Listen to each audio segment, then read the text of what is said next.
Bonjour à toutes et à tous, bienvenue dans notre émission d'analyse pointue de l'actualité. Je suis Félix Zarami et je vous accueille ce matin depuis le studio B de Corbeau News Centrafrique. Aujourd'hui, on va décortiquer une histoire qui fait pas mal de vagues et pour cela, je suis accompagné de notre brillante journaliste de terrain, Clarisse Betty. Bonjour Clarisse.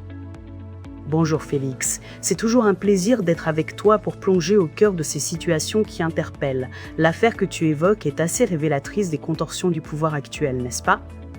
On parle de cet accrochage à Zemio Félix, et la réaction officielle a de quoi nous faire tiquer pour le moins. C'est le moins qu'on puisse dire, Clarisse. On a l'impression d'un sketch un peu raté, non? Le pouvoir de l'empereur Faustin qui tente maladroitement de cacher les vrais affrontements entre notre armée nationale et ses mercenaires russes de Wagner. Et le prétexte? Un soldat de nos forces armées prétendument éméché. Ça donne le ton d'emblée. Exactement Félix.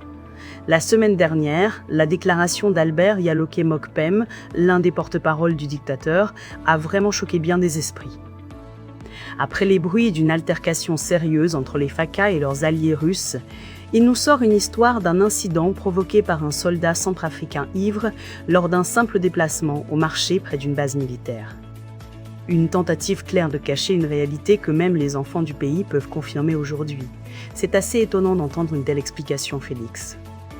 C'est tout à fait étonnant, Clarisse. C'est presque insultant pour l'intelligence de nos compatriotes, je trouve. D'ailleurs, cette version officielle ne tient pas la route face aux informations qui nous parviennent. Quelles sont les voix qui s'élèvent pour dire que le tableau est bien plus sombre que ce que l'on nous dépeint? Effectivement, Félix, cette explication est largement contredite par plusieurs sources indépendantes. Elles assurent que les faits sont plus sérieux et qu'il y a eu de vrais affrontements entre les deux groupes armés. Pour bon nombre d'observateurs centrafricains, cette sortie un peu ridicule de ces Tintins des Russes, comme certains les appellent, traduit une sous-estimation flagrante de la capacité de notre peuple à comprendre ce qui se joue chez nous.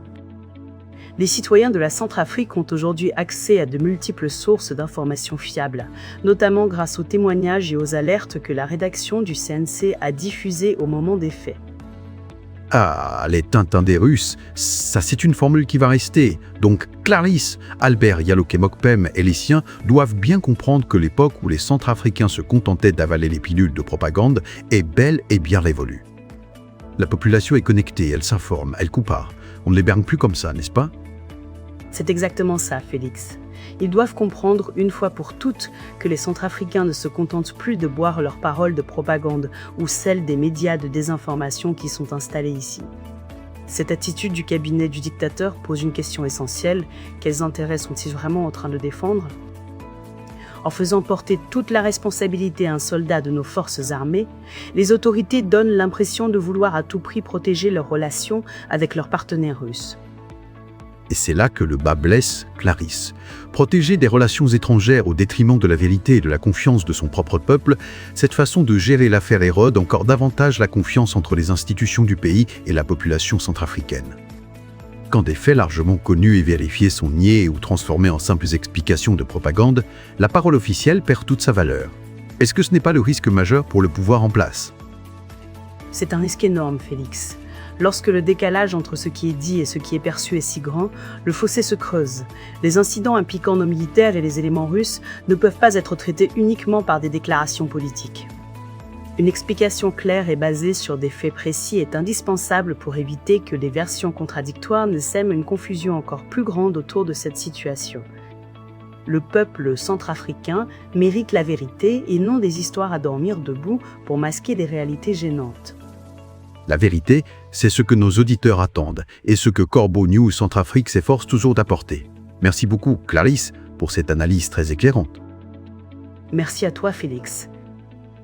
L'article que nous venons d'évoquer est signé par Eric Nzapa.